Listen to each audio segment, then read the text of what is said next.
au moins il faut éviter makambo belé belé awa donc comme on nous soit koufi tellement que ça va problème na au ko le msunde et ça va problème belé belé to kutana na matanga belé belé voilà yo potikali o to ko ko lela ndeko no comme il se doit Mami Bantou Suzy c'est pareil. Elle a été malade à côté de l'hôpital, il y a miné dans Mboka Nabiso. Problème, les problèmes, il y a poumon, tout le monde le sait, c'est pas un secret parce que famille, Bisso, information depuis 1992, a subi ça extraction, il y a liquide dans poumon. Peut-être c'était mal fait ou comment, et affecta poumon. Si les années après, et elle a été prise en charge dans maman Denise Niakera. Vous avez été rejoint à Suzy. Eh, ma jeune était on a petit temps à moi. Mais bateau va salir réputation Suzy Bantou, baleki Suzy na nini. Bateau va panza o babe sa réputation Suzy. Est-ce que c'est le moment ya koloba mambo mobali Suzy awela ki ko ka passe ya ndeko alimo. O to komona ka li soute. Est-ce que ça la bango passe te?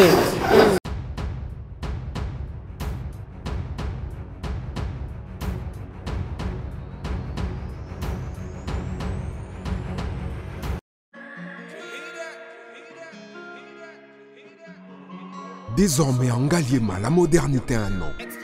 Salle polyvalente Exodus. Ngaliema a désormais une référence, une identité. Vous désirez passer vos séjours inoubliables dans un cadre luxueux où l'on vous traite comme un roi? Une seule adresse. Salle polyvalente Exodus. Exodus vous offre des appartements sur mesure, climatisés, propres et un personnel qualifié pour de fêtes inoubliables, des cérémonies professionnelles et rendre un dernier hommage mérité et digne.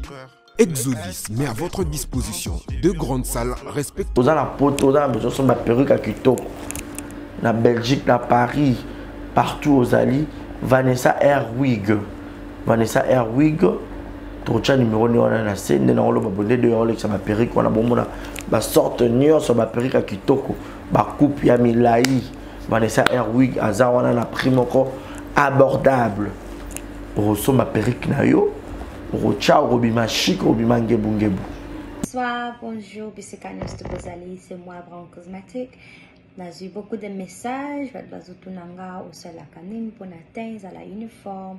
Donc, n'a pas là que ça vient au oyo et dans ma futa on a mon kona sailaka et telisaka et ça pour un teint clair, bagam différent et ça caramel, métis, chocolat, pour na commenter kaka, ba crème ya maboko ezali, ba crème ya ba lèvres rose ezali. Donc, quoi hésiter que contacter sur WhatsApp. Merci beaucoup, à bientôt. Mouah.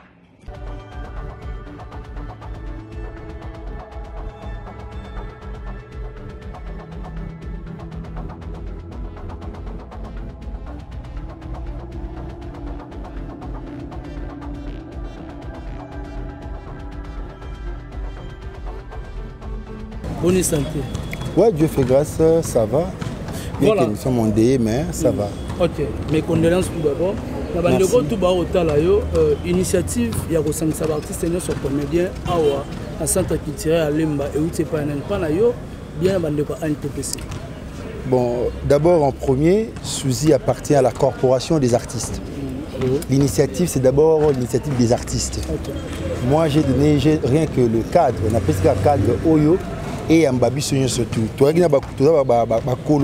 Suzy, bien elle appartenait aussi dans certaines associations, notamment la dynamique des artistes et des culturels du Congo, dont je suis le président, Aimons-nous réellement vivants, quand même le président Douché, à NTPC aussi, donc voilà, mais en premier, elle appartient à la corporation des artistes. Ici, au Sengaki et Sangisabiso, tout le monde qui centre culturel de Lemba, parce que Suzy Aza, il y a Lemba. Et faciliter les choses sous pétage baya awa bien que bamsu bauti musika yango to préférer que awa les cadres ngam na pesi mais initiative et outil na artiste to solo qui na présent Elombe na ndeko na biso oxygène au hasard secrétaire à NTPC ngai pe lokola naza moko ya batu oyo Suzy azalaki na structure na biso dynamique nous na baki to cha cadre mais ça peut même cadre oyo esika to ko sala veille mortuaire ya Suzy voilà non c'est mais en concertation ba kulutu et gesha ozo seule décision ya makambo Suzy te ba kolo bazana ba président Lombe ba président Masumu mais ba biso ka na mystique afuma biso première cabine non, pas question de exploitable été na bité que baza ko exploiter baza ba kolo baza ba ene na biso na musala oyo quand même quand il faut prendre des grandes décisions ils ont revenu na banzoko on a tous les décisions ensemble na bon ba bipé que bana o baza batu o ba ko assurer relève na biso et puis voilà ba associer biso na quatre organisation wana et puis voilà donc et puis citer que chaque association ou chaque corporation et la Suzy pe na lolenge na bango ce sont les artistes qui organisent les obsèques de Suzy mais les structures habituelles aux ezali ba plateforme et ça ko rendre hommage na Suzy comme service d'appoint na organisation ya obsèques et puis voilà. Mais ça, talent boyo, mon ami, qui lemba kaka, musenza zalagate. Non, Suzy en premier. Non, Suzy en premier. Avant au moins il y a commune, il y a lemba. Structure au Suzy azaki comme caissière. Dynamique des artistes et des culturels du Congo. Siège nango ezaka na lemba, na kata centre oyo. Donc yango to soumettre qui c'était une proposition. Nous souhaitons à ce que tous les la Suzy na centre culturel de Lemba pour ça et puis tout ça la paix réunion mosusu awa to pesa qui cadre ba tout est très avantageux pour l'organisation et puis voilà on a sauté sur les coups mais comment on a compté la organisation par rapport à Suzy to ya bato Lemba so ba kufi bandeko ya Lemba les topé ça tel que maman Mindondo tout le monde a structure ya Lemba pourquoi pas que ça on a pas comédie nyonso asa su ya commune Angalie maté pour récupérer non on doit signifier une chose. La dynamique des artistes et des culturels du Congo est botamment à Lemba à l'occasion de matanga ya maman Mindondo. Mais les artistes seniors sont appartenir à la dynamique des artistes du Congo basé à Lemba té d'accord ça porte parole il y a dynamique des artistes et des culturels du Congo Mobi qui s'est na kati bazaka ya Lemba té aujourd'hui tout continue na ba Marie Jeanne Bololé ba Cardozo bien que ba comment ya Lemba awa des artistes de partout ba Mama Kalunga ba Mama Milo ba président El Kouaza vice-président les présidents Seigneur Modero aza cofondateur. Et puis voilà, donc sur les on va s'impliquer parce que le but d'une association c'est d'abord les cotisation de ses membres et puis don na leg donc biso le droit de contribuer à le mois et permettre à ces questions comme biso voilà to yé en appui né derrière makambo Suzy qui il fallait que nous embaumions Suzy. C'est notre sœur Belleville qui avait pris la charge il y a un bon moment. Au biso to gagner ko embaumer et puis oui bande konabiso pe ya nous réellement vivant bazui charge ya kosombe la Suzy cercueil ya ba Duche Kapanga ba président Sai et mon ba oh tout dans la photo voilà bazui likanisi wana toujours en collaboration avec biso to quatre organisations parce que dans la quatre organisations wana ba tu sengeli la musu o ba ba cotisation ba recevoir mbongo ezaka ngana Bellevue et puis to na ndo na biso oxygène et ska to coordonner aux ali comment sculpture ou tout ça li organisation pour na matanga ya Suzy. L'essentiel pour nous c'est que Suzy a enterré en paix. A enterré à Kimé yango pena toza ko s'organiser comme il se doit pour to kunande ko na biso na Kimé za dernier hommage au toza ko rendre hein parce qu'il y a au monde ngo société. Maintenant ba famille na ye ba comprendre que ndeko na bango le métier noble on a ça là bandeko na ye ba ye ko rendre hommage par rapport à Moussala, il y a un impact qui est ba collègue s'il vous plaît, question raison matanga ba obi bo pencher trop na deux il y a maman Suzy Bantu qui a Kokodioko lelo yo. Non, c'est vraiment laissez-moi terminer, laissez-moi na parce que l'organisation zo sala matomo na kaka Suzy Bantu. Déjà là, tant de côté dans ta salle beaucoup ta Oizali bashi ya maman Suzy na ya vina biso Kokodioko. Donc na groupe autre ça il y a WhatsApp ils allaient groupe obsèque Suzy Bantu na Kokodioko. Nous n'avons pas voulu créer partialité. Nous avons voulu être impartial. Donc tout ça ici matanga nyon surtout. Il y avait na biso Kokodioko ve mortuaire aux la samedi oyo bakokunda dimanche. Et Maman Suzy, c'est la semaine prochaine, bon, vous avez un programme, donc vous allez la VO Mortuaire, vous allez mercredi, si je ne m'abuse pas, et puis les jeudis, Tokundaï. Donc, Toboyi, oui, c'est vrai que autre temps, autre commerce, aujourd'hui, l'impact qui surgit auprès de la jeunesse, c'est différent par rapport avec Kokodioko. Donc voilà, mais nous n'avons pas voulu tout Kabulango, mais tout le gars qui tout Sangisango, dans le calme, et puis ma camion sur les gars bien, Bazonga na ba dernière demain en abang. Tout que nous avons continué na ba dernière demain en abang, voilà. Merci Président. En fait, moi, je n'ai pas posé question. En parlant de l'association, est-ce que vous travaillez en collaboration avec votre ministère, tous les acteurs, le ministère des Alibans? Moi, je l'ai toujours dit à plusieurs fois que nous avons un gouvernement démissionnaire qui ne s'occupe pas des artistes aussi. On se bat seul. Mais il y a des démarches en amont où il faut effectuer pour permettre à Bissoto de développer le ministère parce que c'est un ministère de tutelle où il faut et charge aux artistes. Les artistes se sentent délaissés dans leur propre pays, on se sent orphelin. Voilà, et c'est un peu déjà, vous devez savoir qu'il n'y a pas une loi qui parle concernant le métier d'artiste, c'est à voter dans le Parlement, non. Mais la loi existe, mais qui n'est pas vulgarisée. Donc le grand souci pour nous, il faut tout ça là-bas, mémo, tout débattre sur ça autour d'une table, tout nos codes parce que la loi sur le métier d'artiste doit être votée et qu'artiste doit la considérer dans les pays. À ce sens, que l'artiste a zaté, bananaï, ba famille naïe, ba vivre ba œuvre parce que l'artiste ne meurt jamais. Et il demeurera à jamais à travers ses œuvres. Voilà. Et en parlant de Kokodioko, Kokodioko sera intégré comme fonctionnaire parce qu'il y a des questions qui se posent aussi. Kokodioko fait partie, il y a des fonctionnaires, il y a RTNC. Exactement. Exactement. Alors, est-ce qu'on intégré comme fonctionnaire à RTNC? Ada fonctionnaire, il y a. Mais Ada fonctionnaire. C'est-à-dire que Kokodioko travaille à l'RTNC. Groupe Salongo, il y a un groupe, il y a RTNC. Ne vous trompez pas d'adresse. Hein? Donc Kokodioko, la RTNC a ébiqué. Fonctionnaire à Bango à Koufi. Bakoya, Bango pour Bakola Kokodioko et Pekisi et le mot les casquettes d'artistes étaient. Et en deuxième lieu, Aza artiste Nabiso et puis voilà. Togoya peut rendre hommage Nabiso, dernier hommage Nabiso pour à qui ne peut pas malakimia. Bien que Togo Banota la gagne toujours dans ba œuvre au Salaya Koko, les gamins de Chikapa Ezali, plusieurs œuvres donc voilà. Pour la ça parce que le gens se plaignent aussi. Pourquoi les comédiens c'est presque toutes les années depuis un certain moment. Pour qu'on perde trop, c'est dire quoi, qu'est-ce qui se passe dans la corporation et artistes, c'est surtout comédiens. Pourquoi faut perdre trop d'artistes par rapport, même à musiciens, vraiment le bas. Plus nous perdons des comédiens que des artistes musiciens. C'est quoi, c'est dire quoi? La mort est naturelle, la mort c'est l'habit qui doit porter tout être humain, même ba coordonner ba kufa, ba soda ba kufa, OK, c'est si quoi aussi ba nombre ba soda ba kufi, bon en tout cas vous en avez idée et ça ba comédien ba yebani. On prend chaque année il y a des morts. Il y a des morts. La mort est naturelle. Les secrets de la mort, Dieu sait connaît. Qui suis-je pour n'appeler ça aux Ali? Ngai pour na lobby la makambo tel liwa point to kufa. Il faut na kufa tanan.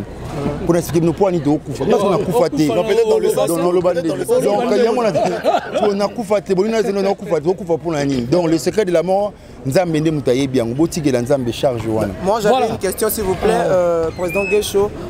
Le lot au moni artiste et comédien bah comment la compte en rendre na internet donc azwani problème na mndekonaye ayi na internet pour na ko ça la compte en rendre en tant que président Guécho moni ko ba pour na ba l'internet n'est pas un cadre où tu vas traiter différent na biso c'est pas important tant internet on vous a dit comment on doit traiter ba compte en rendre na biso est-ce que pensez-vous que ceux qui ko le bon comment sur internet il y a monde pour solutionner ba problème na biso c'est pas important. Ce qu'on ligne de Gono et solo, si tu as un problème avec lui, va vers lui. Va vers lui, dis-le-lui comme ça que ça ne va pas, tout ça. Au moins, il faut éviter de belé awa. Donc, on dit que soit Koufi, tellement que ça va problème, on va aller le monsieur de Gono. Et ça va problème belé. Tout le monde va belé. Voilà, il y a un petit cali, on doit aller l'ande comme il se doit. Il faut faire très attention. Et puis, il faut savoir pardonner. Il peut y avoir des problèmes. Le pardon est une puissance qui libère. Nous devons savoir pardonner les uns les autres. L'amour du prochain doit exister. On a des problèmes, on a toujours des problèmes. Moi j'ai défini les problèmes. Les problèmes c'est une situation qu'on a devant un problème qui fait des problèmes une solution. Dans tout problème, il y a toujours des solutions. Pourquoi ne pas trouver la solution dans le problème? Et plutôt les gars, autre chose. Le problème, on les traite et puis ça part. Les problèmes, on les déplace pas. Si on déplace les problèmes revient. Il faut traiter les problèmes pour que ça parte pour de bon. Voilà. Les autres ont un phénomène matière. Vous orientez les comédiens trop dans l'organisation. Vous phénomène matière, vous aussi ça monte pour comédien na kufi boye o akufi pour mobali moko mwana muke ko akufi pour na bandeko basaki na souci na azaki na souci bandeko na lobela e mabe na mutema phénomène matière na boko si ça monte. Non, il y a battu. Bino na ba vu na bino baluga belé non seulement bino kaka, na ba comédien ba sala ba chaîne.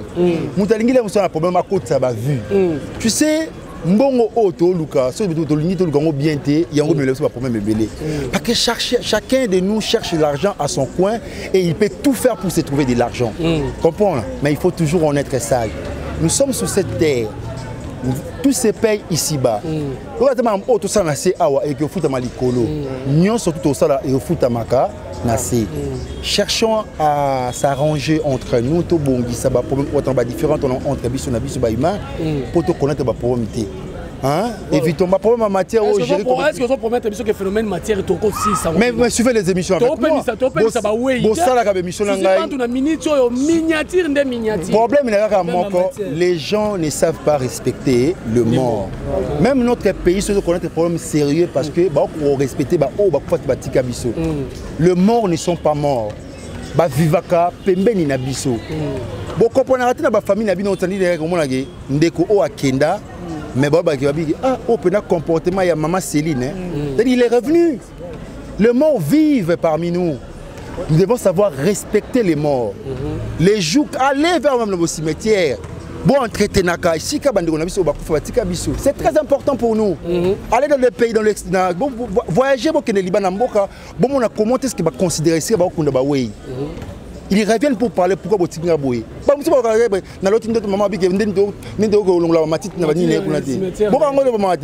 Le mort ne sont pas morts. Voilà, président, on a posé une question par rapport à la grande ligne, il y a réunion à l'élo, parce que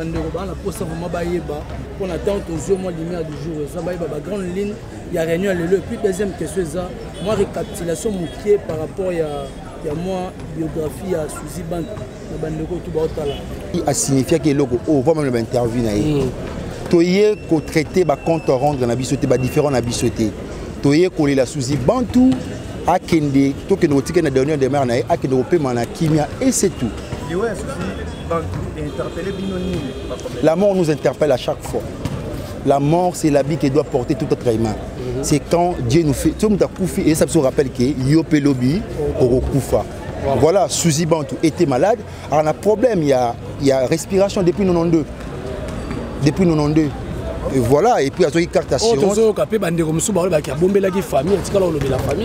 C'est une femme forte, Suzy de nature.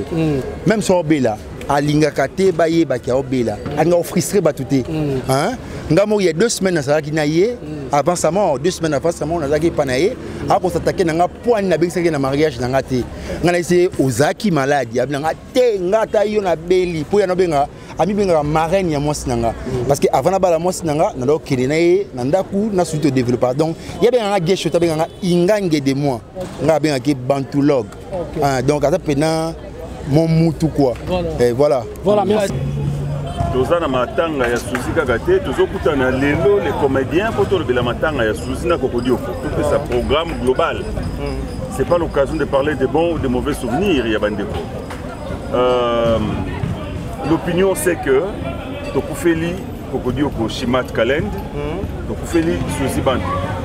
Et que lelo les comédiens au Cabo l'information, plutôt Cabo le programme, comment ça va se passer? Parce que déjà, papa Gaston Chimat Kokodio Roto Kunda na week-end Boyo et la semaine prochaine, donc on dit Mami Suzy Bantu.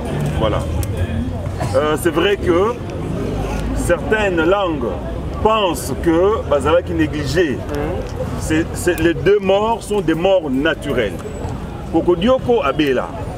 Kokodioko batebele ba monaye tant ba olax ba image na fulu les gens doivent comprendre que Azala négligé parce que Azala détenteur il y a carte d'assurance médicale oyo moi ça me konzamboka maman Denise Nyakero Tshisekedi a payé ça un comédien Kokodioko azala na carte na yé donc à tout moment ils pouvaient se rendre ezana Ngaliema ezana na Monkole dans les grands centres hospitaliers otozana ngona na Kinshasa mais comme ils ont maladie à Moutou à tout moment à quoi glisser même famille na yé surtout quand papa dans la chambre nzo rasa bimaki 2 jours à zomonanate alors tant bande ko ba ko mona yé ba yebi ke wana Kokodioko au lieu ba kamata na respect ba memaye parce que agent RTNC mais ba kamata ba bandi ko filmer yé ba la kisa faiblesse ya moto ce n'est pas bien ce n'est pas pour dire qu'Azala négligé Kokodioko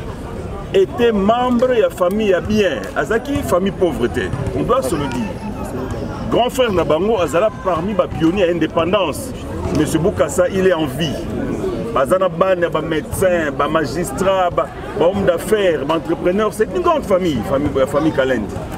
Donc, bateau va exploiter Yango, ni artiste, encore moins famille n'est pas négligée. Maladie à Kourdo, maladie neuropsycho-pathologique, un peu un psychopathe.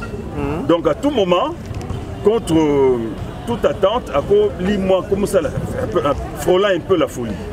Donc voilà un peu. Et là, il n'a pas été négligé, même traitement n'est pas traitement. Et ça n'a compte ni à famille, ni à comédien. Donc l'équipe s'appelle Ntisanité, c'est la première dame qui payait son accordion.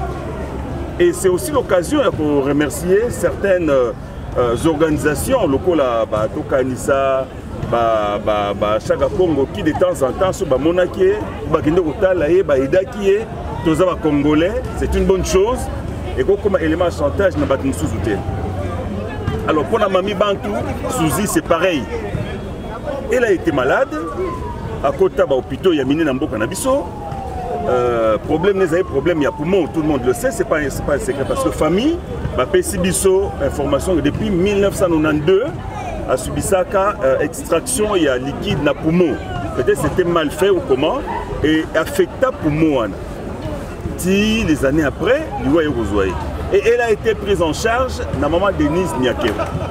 Maintenant que Ata Ozubasu Ndegenini, la vie et la mort, les alliés en Zambie. Nous ne vivons pas parce que nous vivons par la grâce de Dieu. Et nous mourrons aussi quand Dieu décide que tout est Mokili. Parce que c'est le chemin pour tout le monde.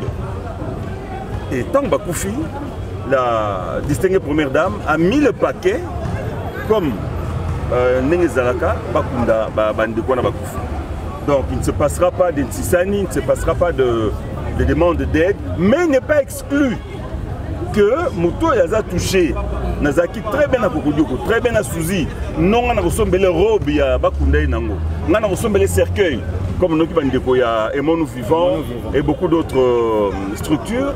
C'est prononcé Moutna Ndenge Naye à ça symbole Moko. Toza Babantou, à ta président Tshisekedi, que je cite. Ceux qui ont dans la famille, c'est notre tradition.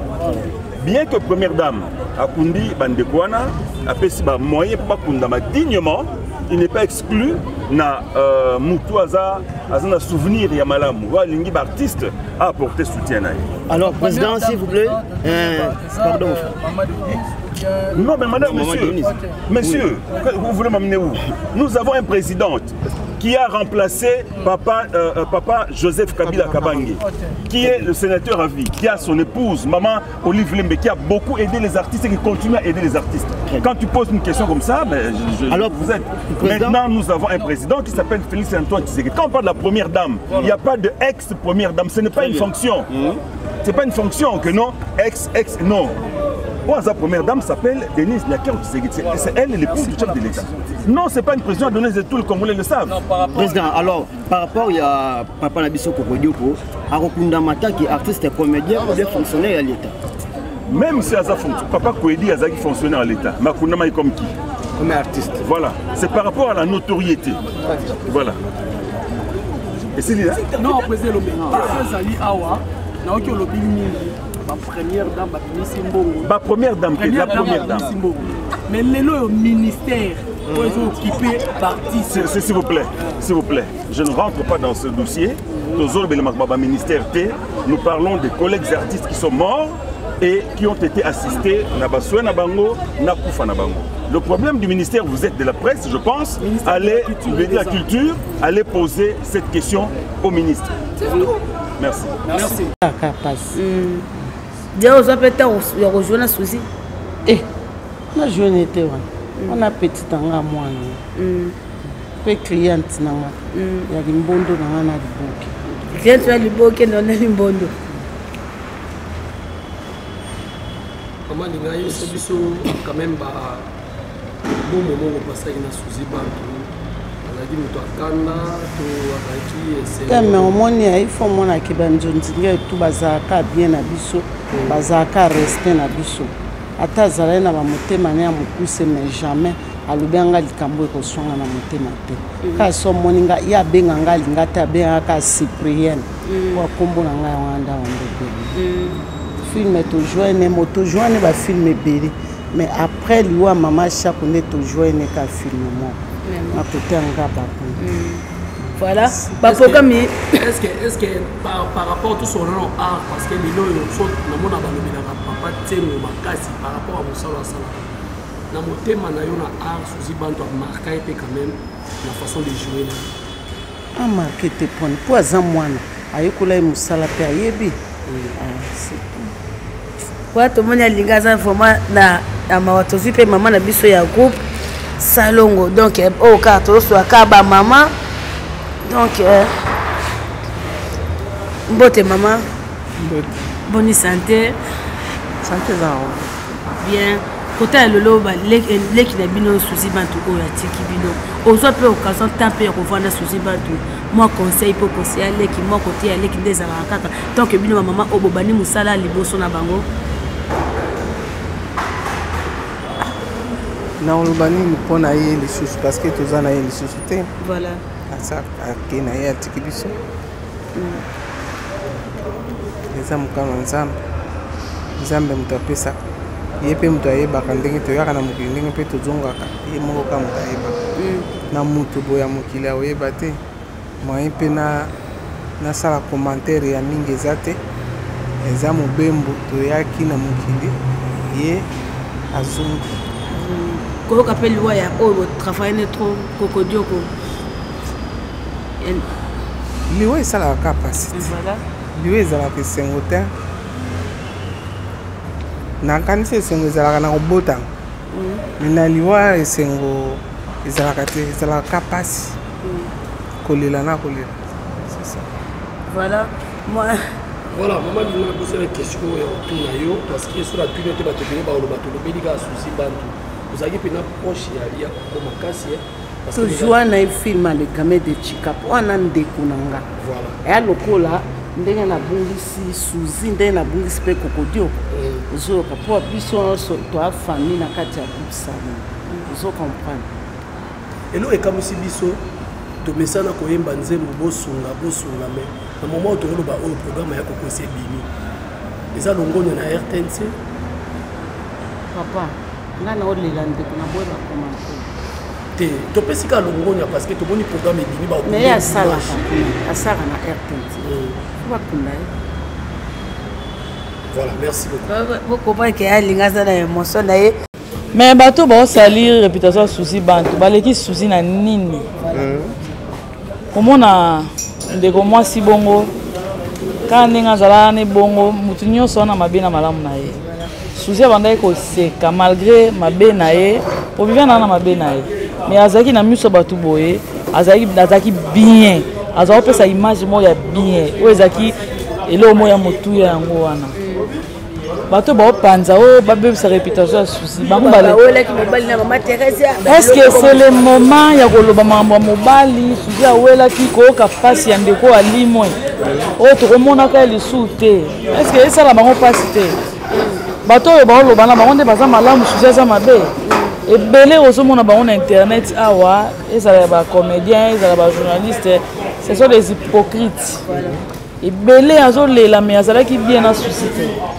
donc ngai pasi na ngeza na otala part na ngande na zarana momi azali pena mama po na nga bon moment passé na momi eza ebele eza vraiment ebele surtout na carrière na nga donc eza vraiment ebele donc ma musu ma beta on a TV za te mais na moni pena que na perdre mutu déjà sangwana ya matanga écouter la ka wapi annonce wana que momi azate écoutez nga nazali na ndako nazali na ndako nayoka kaka Suzy akufi parce que jour nango ndolaki na tournage nabite nakoma na tournage kuna na tournage nde na oyeba soki eza vrai nakutani na ya modero ayebisinga wi ayokaki yango mais lere abengi na numéro ya Suzy ayambi paster na ye bayi baoreanime ye bon mpo na nga nayebaki momi ya banda osala bacrise aosala crise bongo akokota mpe comment 11 jours 5 jours aolamuka toyebaki kaka ekende nango bongo mais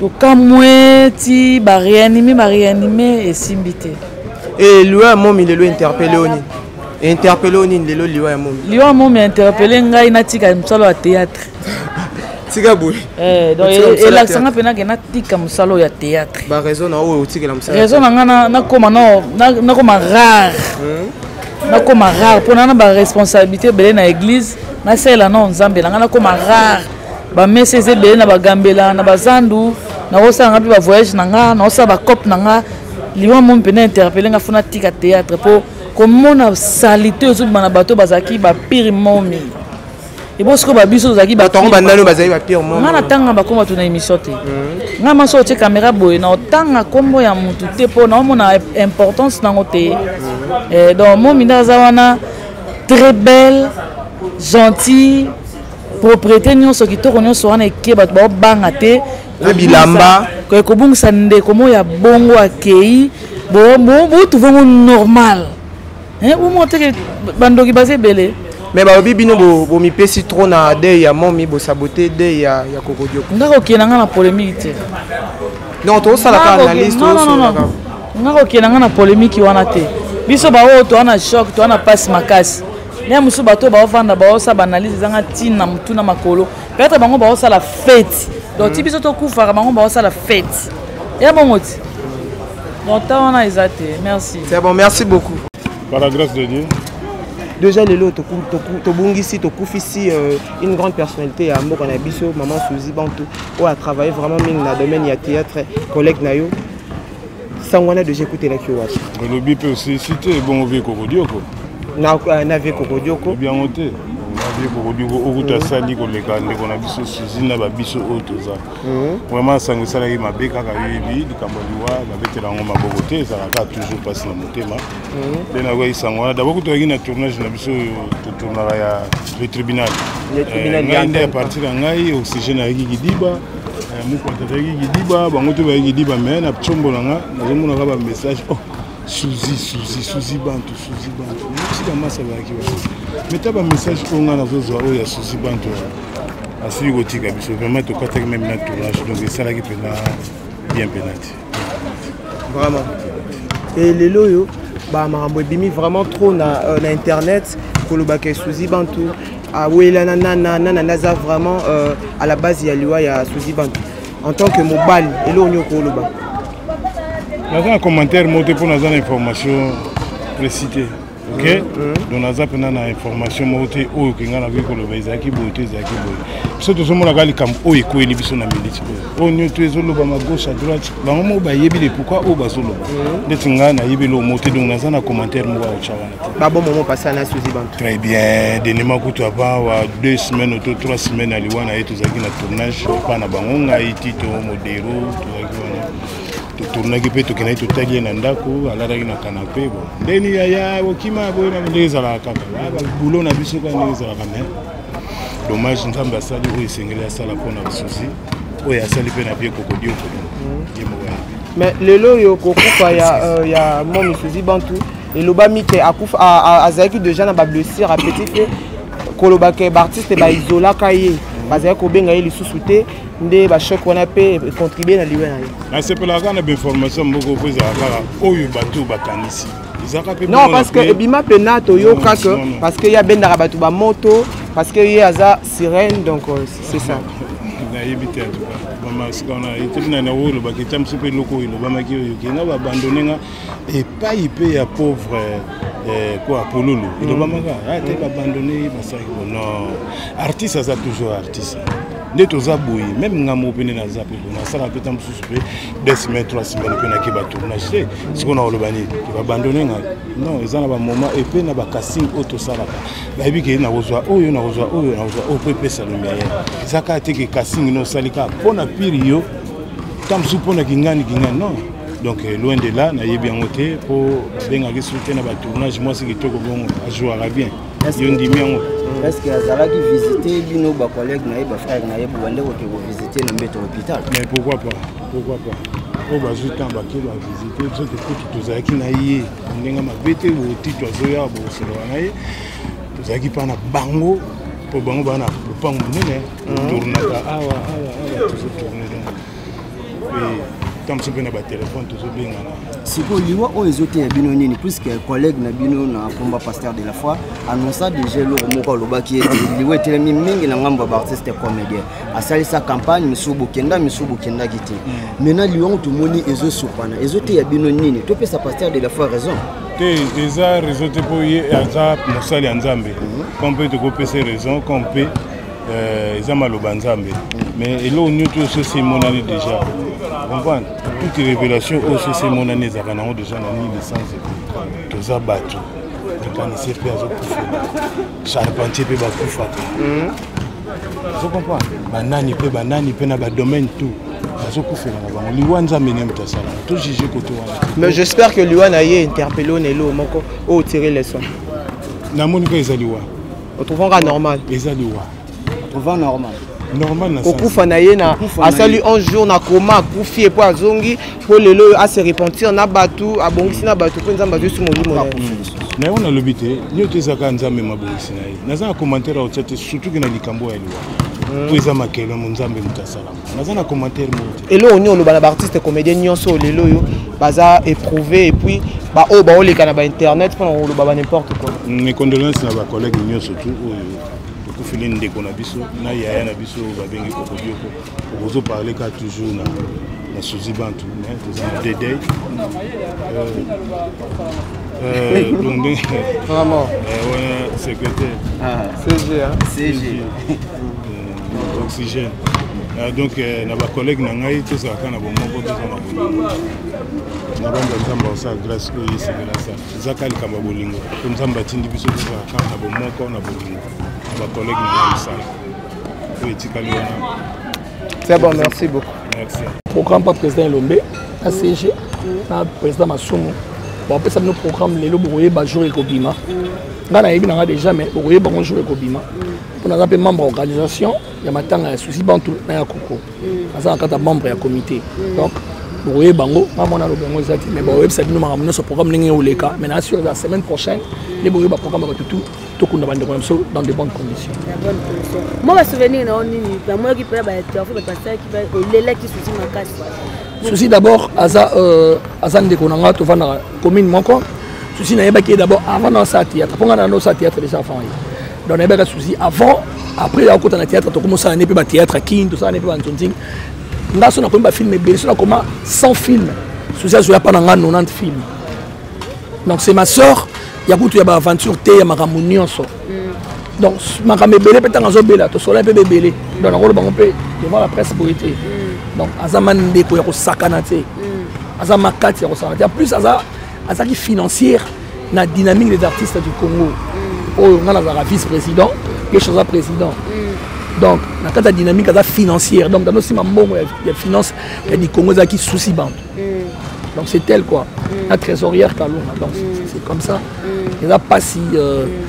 Bantano ligapé mingi alo baté maladie na ye ando bomba même je vois ko fagi ngana yaki ya 7 heures ba isinga piqué crise mais na ye kuna même si na bimika siko na bando ko sanga voilà yamayo lelo liwa ya ndo na biso Suzy Bantu et interpellé yoni beaucoup de choses mais tout ça la bien na tout ça la ba rancune c'est ils ont la santé donc tout ça la bien moi yanga lo bo marabisoni on va avoir des problèmes moi avec mon frère tout soignant mais mutumo on a quand même mon internet voilà Point. Mais ça va dire les babis, mais ça va bien, c'est comédien. Bino mon peut opérer ça en matière. Net ngabo. Toto soit na caméraman na chaîne na bino. Toto soit. Mais na robe tango boité na TVT. Mais na lobby par exemple. On comprend. Na boto na compréhension totale. Mais affirmer na kaka. Affirmer kaka. Donc pour ani, azamu tout makasi. Donc c'est un peu ça. Mais ça on a nga mabete, c'est un frère. Moi que to filmer na biso bien, c'est la famille. C'est la famille. Ozo senga na bandeko na yo ya ba comédie ba se comporter ndenge nini. Jamais na ozo nga to se comporter na matanga. En fait ba mamozo mebele hein. Nalingu mama otuna mama belé on a té to se comporter bien 2023 to banga nzambe sinon té to koyoka babo ko ya suzi na yamba na onya lubu na sai saki asuka ava kufa aloba na batise comédien na bino no surtout boye banzambe bobongola mitema na ebite adu wana lobaki ngo parce que boza ma bebele botambo wanango na lebisa bino 2023 to koyoka babo on est comme devise à mikolo to koyoka babo. Donc c'est un peu ça, donc tu changes quand on va battre les problème inutilement. Tu vas pas autant qu'on a basse baninga. Baba ici. Basse baninga, basse baninga ça. Baptiste belé. Baptiste. Mais tout le monde interview ça va changer. Ngama on a 15 mais ça Baptiste on va changer. Ba $100 ko so ba force baninga bolanson na batata. Non on va interview ba pesa ba force baninga ba kenoti ba pesa ba. Peut-être ça va réunion na bino ba NTPC ba za ba réunion na bino. Touro na moniko, on moni touro laisse touro na groupe to ça groupe. Monta ko sala voice azana été. Bon so na non ndikate ba ngoni. Ni matière. Bon so matière te po eza bloqué groupe wana na ebisio. Voice exacte, information mo voice exacte. Donc c'est difficile pour ça. On a pas message ba tché. On a message ko exacte. On a réunion. Chambongo na yo, réunion. C'est fini. On a message à mutabinyo ngana sala kibo. Matière exacte. Et tout ko matière te.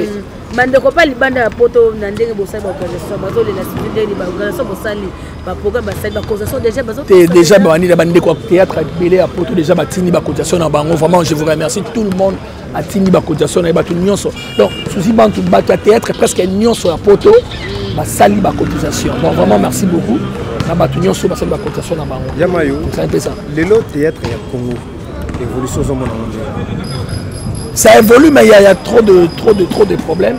Il faut tout arranger quand tout ça là atelier, il y a artistes et comédiens, tout ça là atelier, tout battre à kabato, battre à kabiso. Par exemple, il changer comportement. Donc ils allaient vraiment mieux. Donc mon collègue est banaté na théâtre, moi je suis banaté. Donc c'est juste. Na éviter ceux qui l'élo. Na éviter ceux qui l'élo. Bien que ceux qui font kinyom de ça fin fille, na éviter. Ceux qui font kinyom, te poyo mabimo ko faire kinyom. Faire ça veut dire est-ce que c'est une situation dans le lobby? C'est vrai. Que faire kinyom na faire kinyom. Donc tu changes quand ce peut n'anga pesa bongo. Na di nombre. Mais nga pona nga la benga ngo so bino bolo baite nga benga sorcellerie. Moi na nga to hyper na nga ngote. C'est la sorcellerie to changer les comportements là. Et ça mais les ba o batikali na bino ko botikali ko conduire bino mo boyebi bien botambola ka. Boko ki ko le ba peni kama on espère de leur pro changer. Qui a dit que non, le moi, tu as trop balobi, mais on espère trop sonner. Moi, je suis mukolo. D'abord, on a des natures, on a respecté, on a bangaté. La bangaté, c'est une bonne raison. Mais si j'ai problème avec quelqu'un, on a un lobby, des problèmes ici. Tout le théâtre, il y a un problème, on a direct. Moi, je suis direct. Là, on a 6 mamans, tout. Na wa maman na chelio maman to silani wana. So de yoka nto so vanite o teme na kwanga na teme na kwana. Mais qu'est-ce yo na eso yo na ko bitoli solo bine ya no sala nga direct. Nga ko na ko banga mutanga na respecter ne na respecter yo pour respecter nga. So respecter nga te to keno wa ndengwana. Voilà. Mais c'est pour ça ba problème na biso to même nga nyo sur internet ti. Et ça on peut le retour même nga ba information to yebi na internet. Et ça Yamayo 2023 des morts. Mbala moko. Le bien est-ce que ils ont banque ça noté théâtre aliro ils ont maman baliwe comme na monde na bino to kamingi maloba nzambe to kamingi pe ba voir des prophètes et ça rend bien longo musu se goza ngo ne faire na lo pe na osenga ba prophète ba ko maman baliwa na sengibo ou qui quand même nzamba révélé quand même qu'il y a un problème et il est artiste et comédien ils sont privés benga mutu wana bi nzamba alexi nga boye ya to sambela et o sabi so ya boy wana otiki mais so ka boy te on se prie au 5 millions moni makambo bongo elekeli mutu mais ta mutu ya kufobi na lobaki nini da pa komisa yo Mais question mo elinga susu awa namoni matanga ya Suzy Bantu ya kokoto ko bozo bango souvent mais to mona ya oya za icône na bino to talent to bana mike papa na biso Caporal Murumba bozo ebemene botika pendant 6 mois après mutaye ko bimisango mama Olive mama ya bana bon baba dirigeant biso bana ben yebi tuna question na ba président na biso o ba dirigeant na biso na NTPC ba président Masumba président Elombe ba oxygène ba bazala kuna otini bango pona nini ça yaki 6 mois on peut sonner réponse. Donc c'est pour cela que là, on a vraiment évité. Ce qui m'a fait ça, le programme ne se demande à une TNTC. Le seul problème est qu'il y a un assisté. Donc, ce qui est en train de faire, c'est pour c'est tout. Donc, c'est un peu ça. Moi, côté deux parties. Il y a des chaînes qui sont pour l'intérêt. Mais c'est un peu normal la vie. On peut promener les années. Affection même sur la chaîne Bazarango par rapport à Bango qui est à Mikolo. On s'en reprend. Sans remarquer même maintenant il y a Coco na souci. Vraiment la plupart des gens parce qu'il n'y a pas souci, la chaîne n'est pas souci qu'il y a Coco. Parce que même sur l'affection ils n'ont pas souci. Les gens n'ont pas Coco. Mais le but est qu'il y a Coco Zaninte. Dans mon gars balance que Sangani Renault to Sango lelo, mais il y a Coco na souci Bantu. D'abord Sangisa, la cotation sur Bossa Raya souci Bantu na Coco donc il est canon ça dans les bois. Yamayo, yo mo personnellement au milieu la rande ni na liwa. Ah papa, qu'est-ce qu'on a retourné en côté? Ah, tu n'as pas mis les liwata yomo. Voilà qu'est-ce que tu n'as pas fait. T'as rien yomo au coup photo ba camarade ba olela yo. Ba camarade ba ça des missions ba ça nini. Ba olela yo. Dernière conversation au Solara na Suzy Bantu les aranini. Il y a des aratés na arané na les garané pour na air nyonso donc c'est un peu ça. Mais en euro bombe la biso elle est malade. Donc il y a bombe no ngate ba taïba elle est malade. Donc nzamba zaka molimo na pe mana kimia. Voilà en tout cas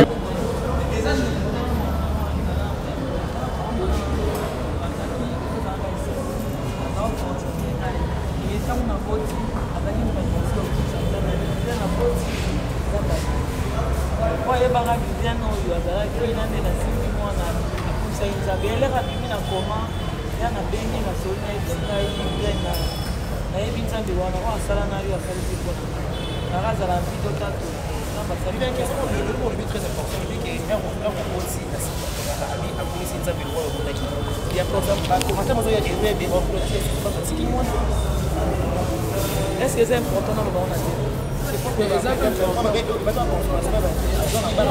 c'est important dans le monde? Vous épargnez la société. Vous épargnez bien.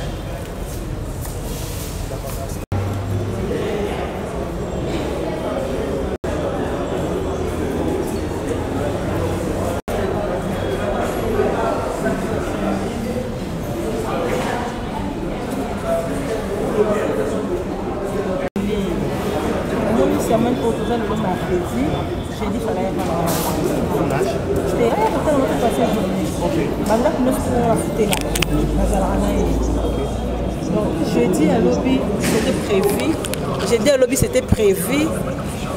Ah, il n'y a pas de soleil, message, de voice, de soleil, mais on a passé journée pendant un beau marché. Tout ça qui n'est bien. Puis quand on a un zoloba, pour moi, des fois, c'est au là. Oui, il y a ça qui est malade, c'est au bibisonio surtout. Mais maintenant, on a soleil la semaine passée, au cas sans sa maladie penzate. On a sur la penza. Mais après, jour à Koufa, il y a un kende là qui. Et ça l'a bien dit. Voilà, pour apparemment comme si vous avez dans la intimité ma cassina. Oui. Oui. Au lieu de montrer très important, dit que tant on a proposé qui on n'a pas fait qui sous ma tête que je qu'on a pour fortifier. Mais contrairement à maman, on peut se faire éclaircissement par rapport à d'autres autres doit préciser. Ça souci bon pour aider son fatigue critique moi là. Tout vraiment précision pour pas là. Souci bon ça maman banebeli. OK. Ça maman banebeli mais yé mon personnellement à Botakité. Mais Aza maman banebeli parce que ça qui le monter ma beau maman. C'est ça. Voilà, il y a fait des choses après il y a souci que mon va dévoiler ma comédienne. Bon ça ben nous sommes pour ça ma révélation pour bazo tout le monde émission. Genre que quelqu'un qui souci ndoki, souci avoir chance à bateau, souci ouais là mon bana solo pakala. Est-ce que c'est important bah nous va comédien ça ben émission pour expliquer pour plus explication il y a pas. Et ça n'a sens parce que ceux qui monto à lobby à kanga qui ndoki, il fallait souka entre bango na bango. Et ça des fois ça makamu susu to ko ya kana on a l'internet te eza sens te po ndeko na nga le tozala président boso asalinga mabe nga de nature na luka président na ndenge na biso mibale tobongisi eleki mais ke na ye na makambo na biso vie privée na YouTube ça n'a pas de sens so azalaki ndoki nga mpe na vani fa pesa ngata kindoki yango to sala pesa nga mpe mwana na nga botaki mpe kindoki yango mais nga nazala na ye namona na nga enfin nayebi te namona ata signe ya kindoki yango pa ya souci te en tout cas namona eloko mabe pa na ye te mpo na nga lelo ti lobi tokotuna maka mabantu nalobaka bolamu na ye surtout na oasaela voilà olobaka bolamu na ye mais mo pe souci de son vivant émission masuka asalaki na ndeko na biso aisha okoko batunaki question concernant babakaki azalaka ndoki babebele là sa réponse ezalaki mpenza ya koseka mais yo mo ataki artiste ya comédien comment ali bakoma koataki bino makambo ebele bino na bino boma peut-être azalaka ndoki akanga bachance ya bato qu'est-ce que tu te dis par rapport à tout cela barinanga etambola tout ozo bakoma na bino wana elongi ekoloba par rapport à liwa souci nakoloba na mokuse baloba mabe mpo na yo mais bakuto na ngote bakoka oloba mabe mpo na Suzy mais soki bakutaki mpe na ngote ngozala mpe bien nayebi ke oyo nyonso balobi mpo na Suzy personnellement nga nayebi eloko ti namona signe ya mabe te mpo na nga c'est une bonne femme forte une femme au bon cœur mwana malamu asekaka kaka à part kaka avant kufa oyo nga nayebaki akomeka koloba mama nzambe trop ah mais nzamba kosala atotindela misu lien omona ozongiseloka réponse etala mawa nzamba pambola il a interpellé lui quelque chose là message à souvent et interpellé bato yo basalaka baninga mabe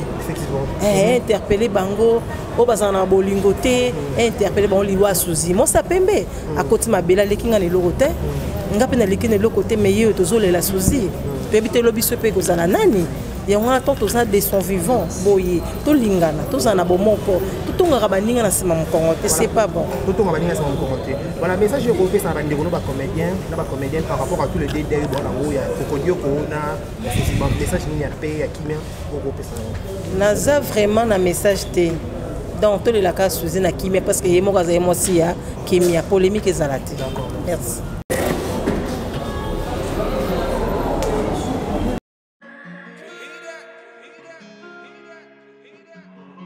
Désormais en Ngaliema, la modernité a un nom. Salle polyvalente Exodus.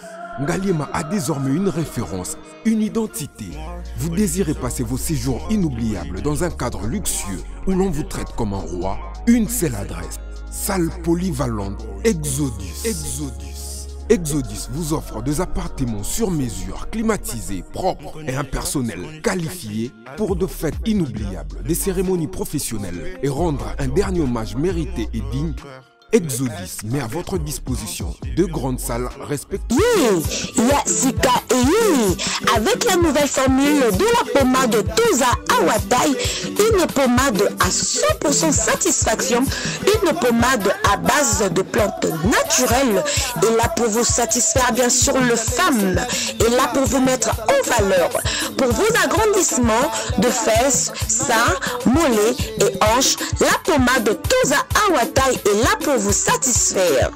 Et les hommes, on ne vous a pas bien sûr oublié, la pommade Toza Awa est là pour vos agrandissements et allongements de pénis.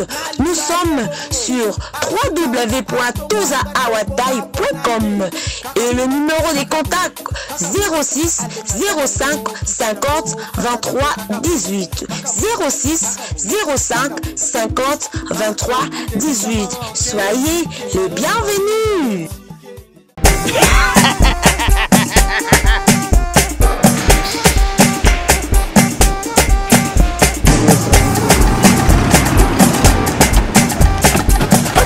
awa nzambe na nayebi te siko shuka kolonzwa mbongo ekomi bwendeni awa ka place makemba e bayibinga mbongo. Qu'est-ce qui se passe? nasubi na bilamba dada makambo mbongo sala ngo awa namonaki ezalaka lobi na yo tino osala nini oyo eza agence ya transfert nde na pie mbongo nyonso de nada agence ya transfert na nzela abaki ekipe adresse te ezalango likambo ya mbongo ye moko. Ce n'est pas possible. Nada mwenye mwenye fimbo na bisi awa zera 10 minutes opiso tumu na pata acha telefoni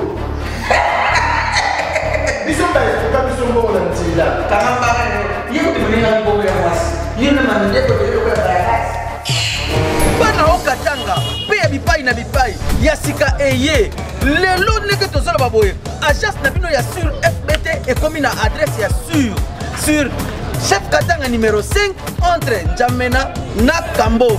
Yaya conçu les arts gratuits. Au moins makamba batanzela, botuki la batanzela, mais makamba transfert à Mongo. Toi que lango FBT. Misalane Kazinjo. Koko Tché. Bazui. Ce qui fait qu'on a battu. Bazui. Bazou Akaka. On sait jamais. Yamami. Tokié.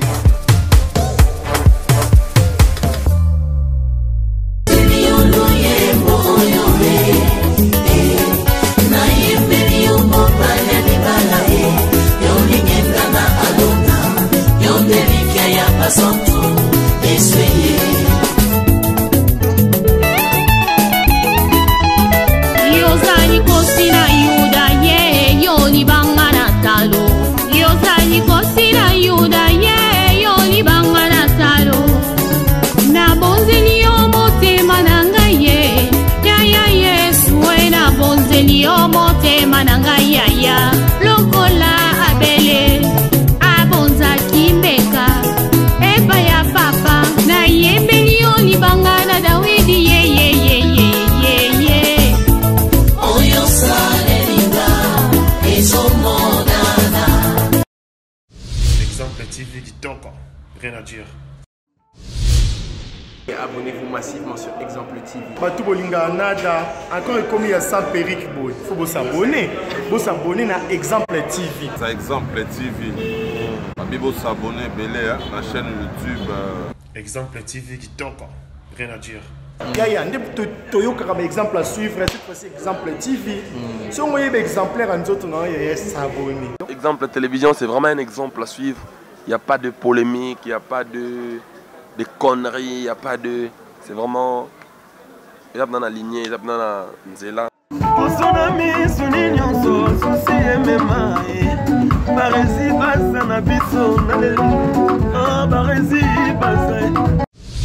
Exemple TV qui toque, rien à dire.